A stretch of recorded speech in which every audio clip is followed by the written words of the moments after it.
Hello there, you visually appealing person. This is Chris from TechSpec, and I'm here with Motorola's new Motorola One Macro. I'm starting to lose track of how many Motorola One handsets have actually come out lately. I think this is the fourth in just the past couple of months. We had the One Vision, the One Action, the One Zoom, and now the Moto One Macro, which sports a very special macro lens. So yes, Motorola is positively shitting out these smartphones at the moment, but the Moto One Macro seems to be a promising prospect. It's priced similarly to the Moto One Action. It's £179. It'll be available here in the UK from October the 28th from the Motorola website and various online retailers, and I believe the likes of John Lewis and stuff as well. So let's get it all unboxed and set up and check out exactly what you get.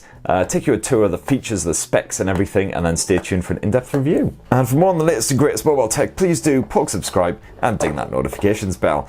So there is the actual device itself, once again coated in a prophylactic case. So as you can see there, that'll just help to protect it from any bumps and scrapes and such forth. Great to see that even on the cheaper Motorola handsets. It's a nice little bonus addition. Just stick the phone aside and check out exactly what else is in here. I'm guessing basically a plug and a cable and a bit of read me action. Lovely stuff. Yep, 3-pin plug.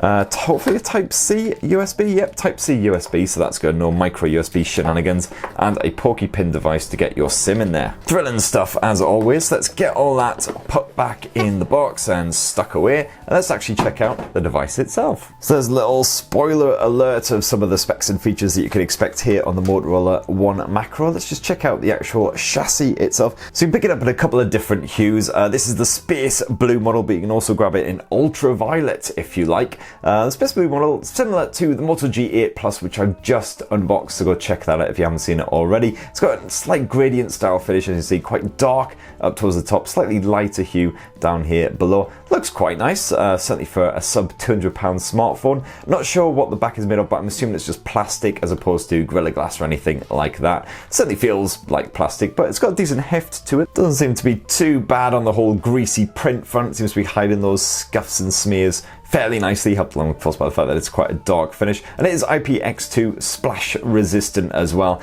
so fine for using in the rain, things like that, if you accidentally spill your pint on it, but definitely don't go dropping it in a sink or anything like that. The rest of the design fairly straightforward as well. You got your Type-C charging port down below. Up top you do get a headphone jack as well, which is great to see, especially from a budget device. It does tend to be mostly budget devices that still have them these days because they've got less components to fit inside. Let's see if we've got any gas in the tank there, and then we can get the Motorola One Macro all set up. Right, so we're all set up here on the Motorola One Macro and good to go. Now one of the first things worth mentioning is the fact that it runs Android 9, not the latest Android 10, but it's relatively a nice, clean, stock version of Android at the very least.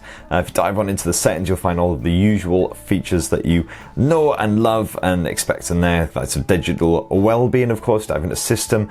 You've got some gesture support in there as well. So as you can see there, you can swipe at the fingerprint in order to drag down the notifications bar. And you do actually have a dedicated one-handed mode in there as well. Quite a lot of the best features are packed into this Moto app, which just adds the Moto experiences as they are termed. Quite a lot of them are basic gesture controls. So for instance, 3 fingers screenshot. You can flip for do not disturb. You've got some media controls on there. Lift to unlock and swipe to shrink is the dedicated one-handed mode. And if we have a little squint at the Moto display section, as you can see there, pink display is basically just flashes up notifications on the screen whenever they pop in and the phone is hibernating, just to alert your attention. And you've got a attentive display there as well, which stops the bloody thing from hibernating when you're actually looking intently at a nice picture of a flower or a puppy, or most likely knowing you. As for that screen here on the Motorola One Macro, it's a 6.2-inch IPS beast. Unfortunately, it is just a basic HD resolution. It's not full HD, so just punch ahead a bit. So it's all reasonably crisp for your YouTube, your bit of Netflix, something like that. But don't expect super sharp, detailed visuals. It's sort of pleasingly bright, not bad on the contrast and the color reproduction either for a budget handset. Of course, you do get this rude little nipple notch poking its way on the action, but it's nothing too bad. It's not exactly an iPhone effort or anything like that. And as for the audio, it's just a single mono speaker down here at the bottom. Let's just pump that up. You're coming together.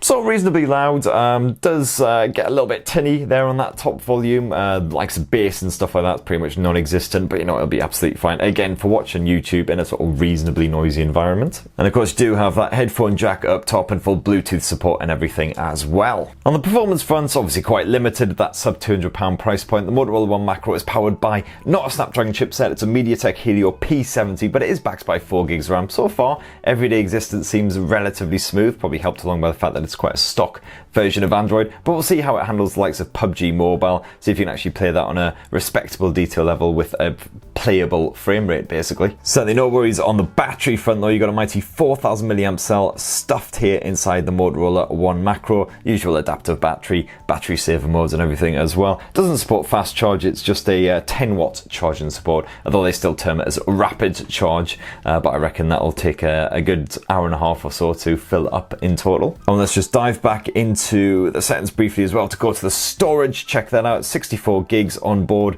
As you can see, a good chunk of that has been used up because I'm busy downloading my apps in the background, but you do get micro SD memory card support to boost that up to another 512 gigs, which is great. I mean, that's the kind of stuff you don't get on some premium handsets like the OnePlus 7T, the Pixel and all that, so great to have here on the cheapy Motorola One Macro. And oh yes, before I forget, of course you do have that rear mounted fingerprint sensor. I've already set up my digit on it, so it's slightly indented, so it's nice and easy to find when you first pick out your handset. If you're pulling it out of your pocket or your bag or whatever, just give that a quick tap, and boom, you're into your desktops relatively nippy, just as fast as the Moto G8 Plus, which is considerably more expensive. And the good news is you do get full facial recognition here on the Motorola One Macro as well, if you prefer that to the old fingerprint sensor. It's always a good alternative if you're wearing gloves or something like that. So let's give it a go. My face is too blurry now. It's always complaining about some aspect of my face. Hopefully, yeah, that seems to have done it. And as you can see there, you can quickly bypass the lock screen and everything if you like. It's got a bit of raise to wake support as well, so let's just give that a test out. So you can trigger the facial recognition a couple of different ways. First of all, of course, if your phone's hibernating, just pick it up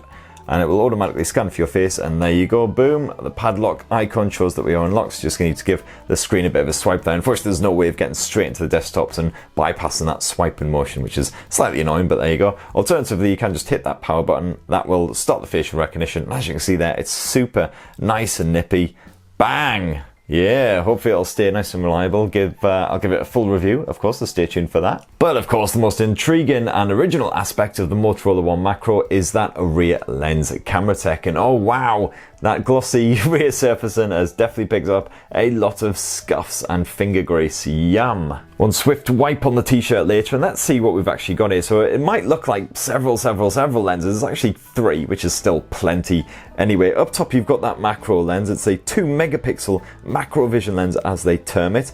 Beneath that is the 13 megapixel primary lens. It's f2.0, got built-in face detection autofocus. You've also got a 2 megapixel depth sensor as well, just beneath that. And then the bottom efforts here are laser autofocus and the LED flash. So let's just load up the Motorola camera app, and I'm expecting it to look very similar to the Motorola app on other Moto smartphones. As you can see there, you got the whole bunch of toggles up top, the likes of the flash, the HDR, timer action. You can switch between auto and manual mode with a quick tap here. Go into manual mode, you can piddle about with the likes of the ISO level, the white balance, the shutter speed, etc. Got a bit of histogram action, and you can shoot in RAW format as well as JPEG, or both at once. Great stuff. And of course, you can jump to the special bonus camera features with a quick tap here. You've got all the usual stuff, such as a bit of spot color action, your portrait mode, so you can shoot a nice bit of bokeh, blurry background action while keeping your subject nice and crisp. And of course, you can play around with the general blur level on there as well. You don't get all the portrait studio effects that you do with the more premium Motorola smartphones, but that's still quite nice. And you should still be able to change the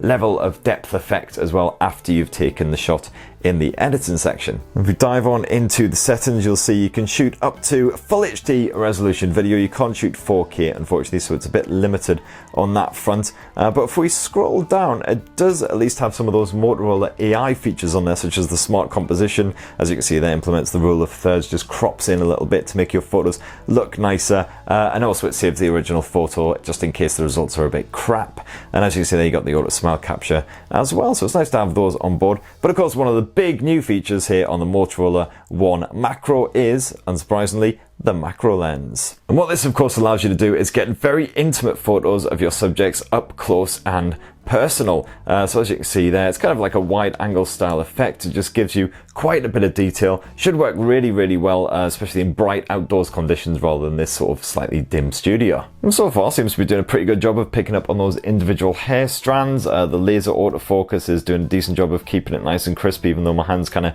trembling a bit from lack of booze. Of course, the main question is, do you take enough really up close shots of general everyday stuff that you really need that extra macro lens on your smartphone? I can sort of understand it being a fourth or fifth option in addition to the likes of ultra wide angle and telephoto as you get on some Huawei and Honor smartphones. But the fact that it's sort of the main camera feature here on the macro phone, kind of not sure how often I would use it, to be honest. But yeah, if you could actually see yourself using that macro lens in everyday existence, then definitely let me know down below. Let me know what you would use it for, unless it's particularly filthy, in which case just keep that to yourself. And that in a nutshell is the Motorola One Macro, as I say, coming to the UK October the 28th for sub £200 asking price. To be honest, I'd probably be more tempted by the likes of the Moto G7 Power or the Realme 3 Pro, something like that, which offers a proper nice display. You got like great battery life on the Moto G7 Power, smooth performance and everything. Hopefully, touch wood, the speed will be absolutely fine here on the One Macro as well. Stay tuned for my in-depth review for highlights of that, the battery life and everyday shenanigans. And please do let me know your thoughts in the comments down below. Plug subscribe, ding that notifications bell, and have yourselves a lovely day, people. Cheers, love you.